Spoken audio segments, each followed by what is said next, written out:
Radio Claret América presenta Sediento de ti, la palabra, fuente de vida, con el sacerdote misionero claretiano Tony Díaz. Reflexiones diarias del Evangelio. Aquí iniciamos.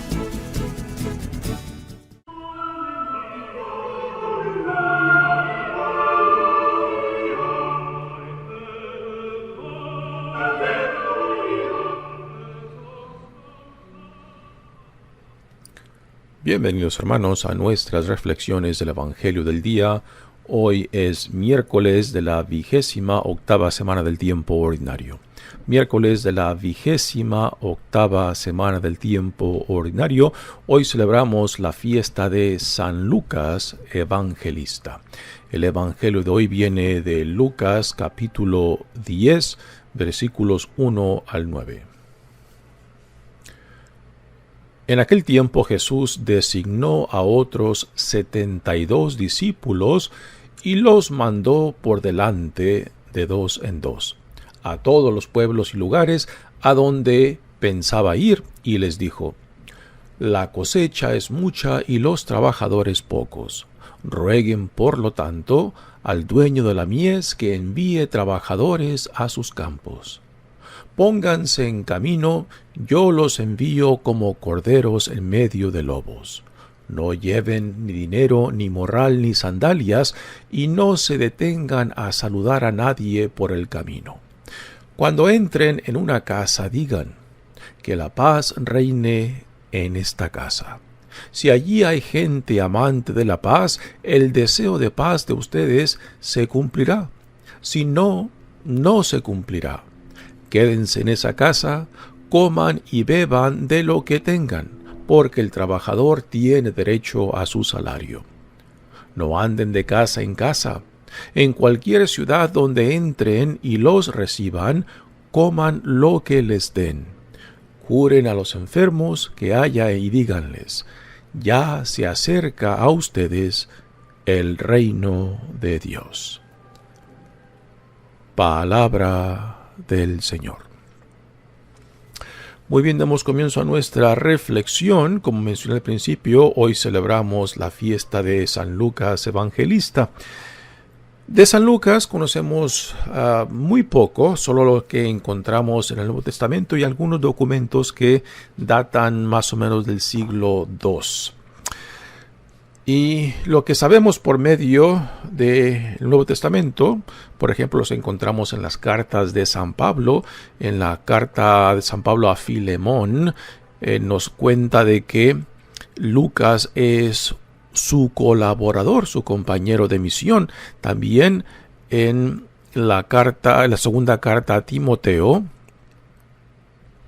nos menciona igualmente que Lucas es compañero de misión de San Pablo, así que parece haber una relación muy cercana entre Lucas y San Pablo.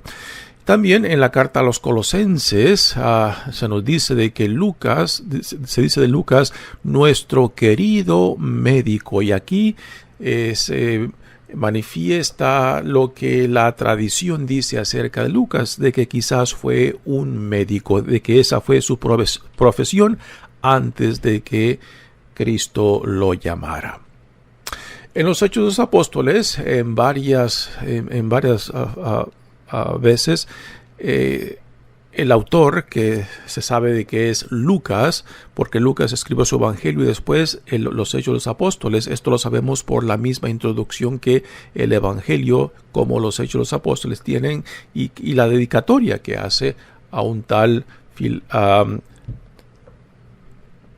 Teófilo. Ese mismo nombre que se encuentran en la introducción y la dedicatoria, tanto en el evangelio de Lucas como en los Hechos de los Apóstoles. Y después, en los Hechos de los Apóstoles encontramos varias referencias donde Lucas habla de nosotros, lo cual nos quiere dar a entender que Lucas es parte de este nosotros, particularmente cuando Lucas habla de San Pablo. Después hay un documento que se data del segundo siglo donde se menciona de que Lucas es originario de Antioquía, que fue una de las ciudades principales del antiguo Imperio Romano, y que era de profesión médico, y que fue discípulo de los apóstoles, de los primeros apóstoles, y que después discípulo de Pablo y compañero de Pablo en su misión.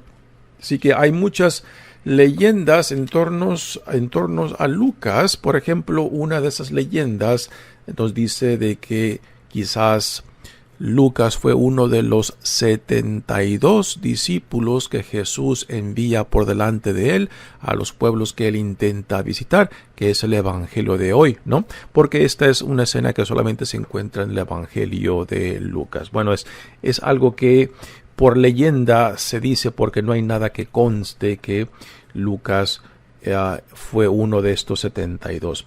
También como leyenda se dice de que quizás Lucas pues era uno de los dos que saliendo de Jerusalén iba a Emaús. Si recordamos esa escena en el camino de Emaús, donde Jesús viene al encuentro de ellos, y esta es una escena que solamente se encuentra en Lucas, ¿no?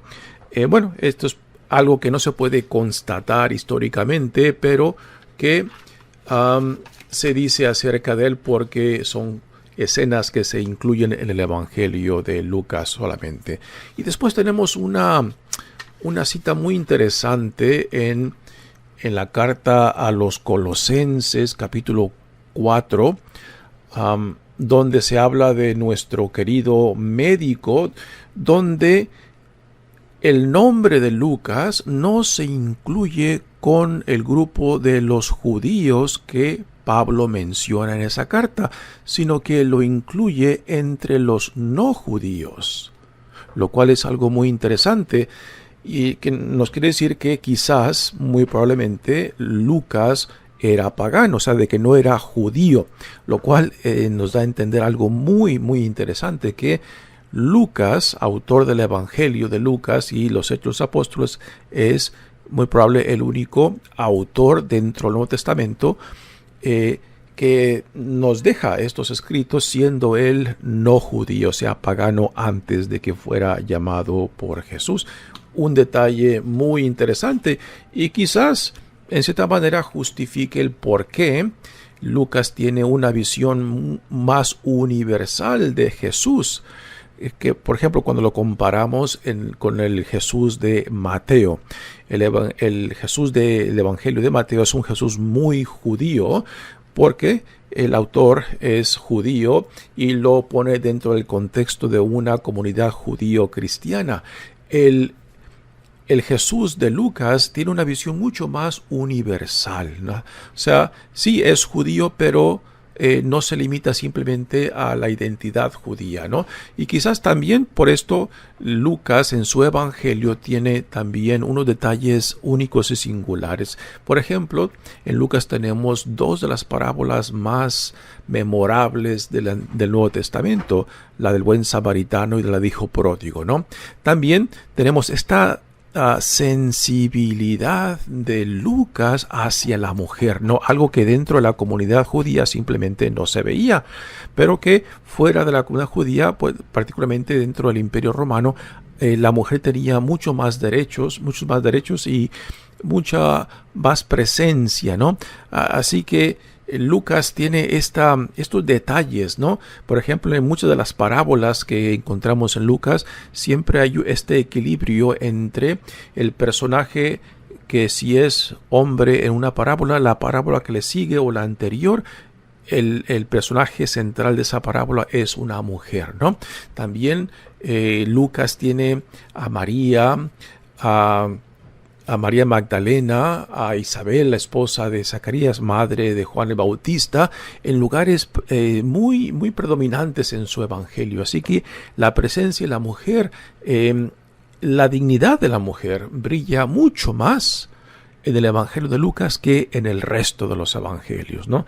Y esto es es un detalle muy interesante que quizás nos da a entender y confirmar de que quizás Lucas fue pagano, antes de convertirse al cristianismo, o sea, de que él no era judío. Nuevamente, esto es un detalle muy interesante, de que sea el único autor dentro del canon del Nuevo Testamento que nos ha dejado un testimonio de Jesús, él siendo no judío, ¿no? Sí, detalles interesantes del evangelista. Ya como mencioné antes, Lucas no solamente es el autor de su evangelio, sino también el autor del segundo volumen, los Hechos de los Apóstoles. En el evangelio, Lucas se concentra en la figura de Jesús como el Hijo de Dios, el Mesías. En los Hechos de los Apóstoles, Lucas se concentra en el crecimiento de la iglesia, la comunidad del reino, y dentro de este libro hay dos personajes que resaltan, Pedro y Pablo. Pedro, que representa la tradición particularmente judía, y Pablo, que representa la parte misionera, la parte evangelizadora, la parte que va más allá de sí misma hacia los confines del mundo, ¿no? Y los Hechos de los Apóstoles pues viene siendo el segundo volumen de sus escritos. Y aunque los personajes de Pedro y Pablo son los que resaltan, pues en realidad en los Hechos de los Apóstoles el personaje que está por encima de todo es el Espíritu Santo, que va guiando y a veces que va jaloneando a la comunidad cristiana para que responda a la iniciativa de Dios en Jesucristo, para que sigan llevando a cabo la misión para la cual la iglesia, la comunidad existe. La iglesia no existe para sí misma, la iglesia existe para el reino de Dios. Muy bien, pasemos ahora al evangelio de hoy, que viene de Lucas, y es la escena, como ya se dieron cuenta al principio cuando se leyó el evangelio, es el envío de Jesús de estos 72 discípulos. Ya Jesús ha puesto cara hacia Jerusalén. Recordamos que en el evangelio de Lucas, Jesús va solamente una sola vez a Jerusalén después de que él ha empezado su misión. En el evangelio de Juan, como contraste, Jesús va y viene de Galilea a Jerusalén y de regreso unas 3 o 4 veces.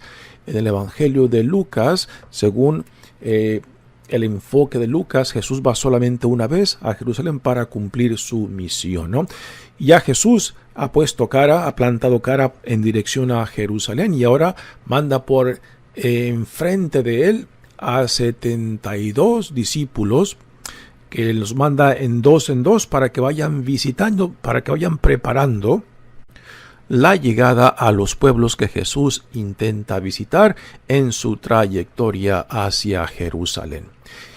Dice, en aquel tiempo Jesús designó a otros 72 discípulos y los mandó por delante de 2 en 2, ¿no?